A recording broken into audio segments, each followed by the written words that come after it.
Hi everyone, today I am going to test flight the E58 pocket drone and share my thoughts about it.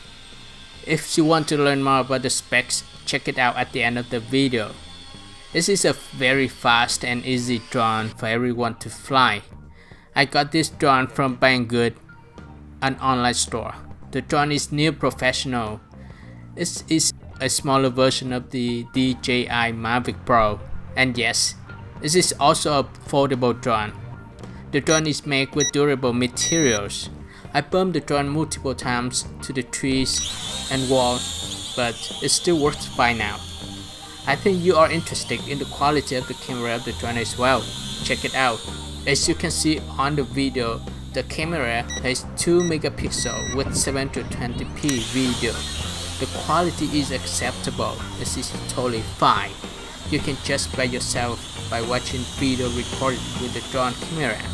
And I think that is enough information for you to check the drone out and make a decision to buy it or not. And if so, don't forget to like the video, share the videos with your friends, and subscribe.